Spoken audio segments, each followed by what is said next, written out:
देश और दुनिया की तमाम छोटी और बड़ी खबरों के लिए हमारे चैनल को सब्सक्राइब करना न भूलें और बेल का बटन जरूर दबाएं।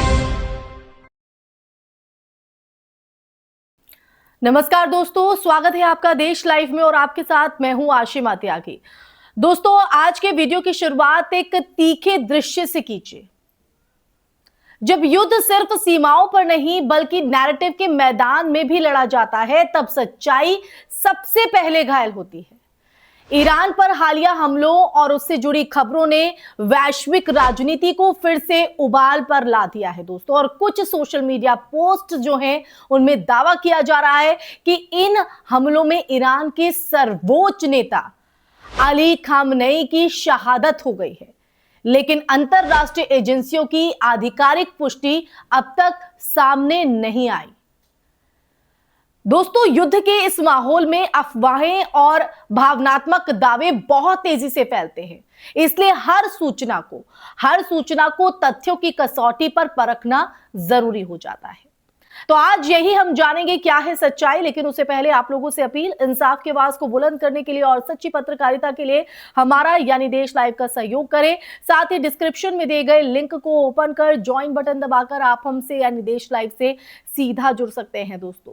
तो अली खामनेई को लेकर तरह तरह की जो खबरें हैं वो सामने आ रही हैं और ऐसे में पूरे अगर हम वैश्विक तौर पर देखें तो जो ये खबर है उसने पूरी राजनीति को कहीं ना कहीं उबाल ला कर रख दिया है। एक माहौल जो है वो यहां पर गर्म नजर आ रहा है, लेकिन इस बीच जो है वो एक पुरानी वीडियो जो है फिर वायरल हो रही है, जिसमें अमेरिकी सांसद इल्हान ओमर ने संसद के भीतर तत्कालीन राष्ट्रपति डोनाल्ड ट्रंप को संबोधित करते हुए हत्यारा कहा था। और यह घटना उस वक्त की है दोस्तों जब अमेरिका की विदेश नीति, खासकर मध्य पूर्व में ड्रोन हमलों और सैन्य कार्रवाई को लेकर जो गहरा विवाद है वो चला आ रहा था।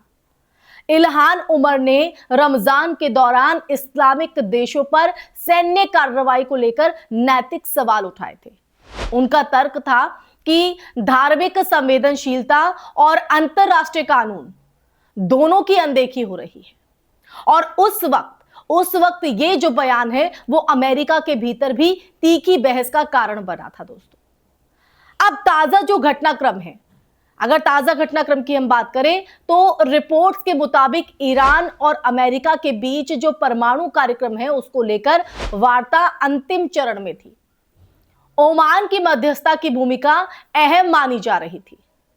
ओमान के विदेश मंत्री का एक इंटरव्यू भी दोस्तों वायरल हो रहा है, जिसमें कथित तौर पर यह कहा गया है कि ईरान संवर्धित यूरेनियम के भंडार को शून्य करने पर सैद्धांतिक सहमति जो है वो जता चुका था। हालांकि इन दावों की अगर हम बात करें तो इन दावों की स्वतंत्र पुष्टि सीमित है, लेकिन इतना जरूर स्पष्ट है कि बातचीत की जो प्रक्रिया है ना वो बेहद नाजुक मोड़ पर थी। ठीक इसी समय सैन्य कार्रवाई शुरू होना कूटनीतिक हलकों में कई सवाल खड़े करता है। क्या ये विश्वास की कमी थी? क्या खुफिया इनपुट्स ने अचानक रुख बदला था, या फिर क्षेत्रीय राजनीति ने वार्ता को पटरी पर उतार दिया? इजराइल और अमेरिका की संयुक्त या समन्वित कार्रवाई को लेकर भी जो तीखी प्रतिक्रियाएं हैं दोस्तों, जो रिएक्शंस है वो सामने आ रहे हैं। कुछ स्रोतों में दावा यह किया गया है कि एक स्कूल पर हमले में बड़ी संख्या में बच्चों की जो मौत है वो हुई है और ऐसी किसी भी घटना की अंतरराष्ट्रीय स्तर पर स्वतंत्र जांच जरूरी होती है।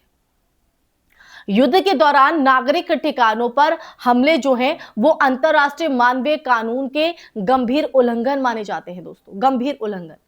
संयुक्त राष्ट्र की संस्थाएं जो है वो आमतौर पर ऐसे मामलों में जांच और जवाबदेही की मांग करती हैं, लेकिन युद्ध क्षेत्र में सूचना का जो प्रवाह है वो अक्सर नियंत्रित और सीमित होता है, जिससे सटीक तस्वीर सामने आने में समय लगता है दोस्तों। अब वॉर अपडेट की हम बात करें तो क्षेत्र में तनाव लगातार बना हुआ है। इजराइल ने सुरक्षा खतरे का जो हवाला दिया है और इस हवाले को देते हुए ईरान से जुड़े ठिकानों पर कार्रवाई की बात भी कही है, जबकि ईरान की अगर बात करें तो ईरान ने इसे आक्रामकता करार दिया है। अब जवाबी कार्रवाई की जो चेतावनी है वो यहां पर दी है। खाड़ी क्षेत्र में अमेरिकी सैन्य ठिकानों की सुरक्षा जो है वो बढ़ा दी गई है। तेल बाजार में अस्थिरता देखी जा रही है और वैश्विक शेयर बाजारों पर भी जो दबाव है वो यहां पर पड़ते हुए नजर आ रहा है। लेबनान और सीरिया की सीमाओं की अगर बात करें तो इन पर भी गतिविधि बढ़ने की खबरें लगातार सामने आ रही है, जिससे ये आशंका जताई जा रही है कि संघर्ष क्षेत्र युद्ध का जो रूप है वो ले सकता है, यानी स्थिति और भयावह हो सकती है, विकट हो सकती है। अमेरिका के भीतर भी ये जो मुद्दा है वो राजनीतिक बहस का केंद्र बन चुका है। डेमोक्रेट और रिपब्लिकन खेमों में तीखी बयानबाजी हो रही है और कुछ सांसद सैन्य कार्रवाई को राष्ट्रीय सुरक्षा के लिए आवश्यक बता रहे हैं, तो कुछ इसे कूटनीति की विफलता कहते नजर आ रहे हैं। अमेरिकी समाज में भी युद्ध जो है वो थकान, यानी कि भावना, ये थकान की जो भावना है वो लंबे समय से मौजूद है, खासकर इराक और अफगानिस्तान के अनुभवों के बाद।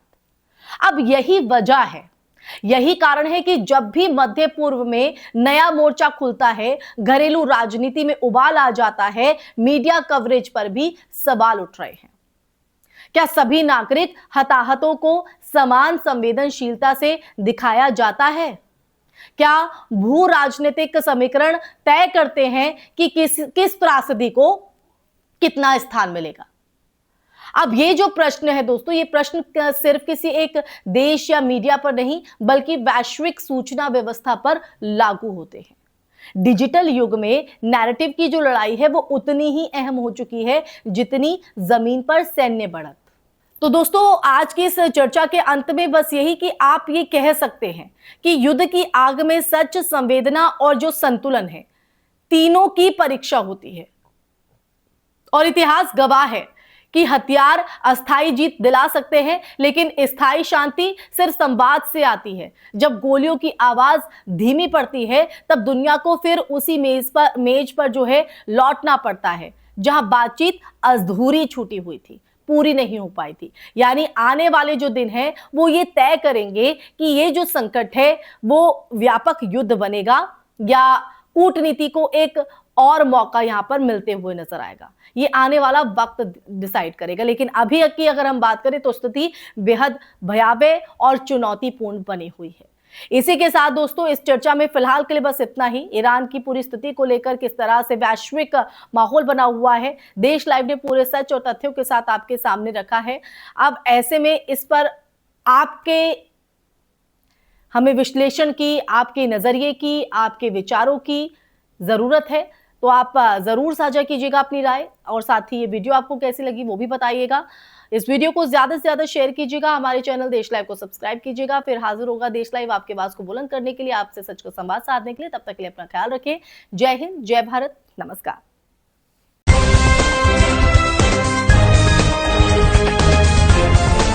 देश और दुनिया की तमाम छोटी और बड़ी खबरों के लिए हमारे चैनल को सब्सक्राइब करना न भूलें और बेल का बटन जरूर दबाएं।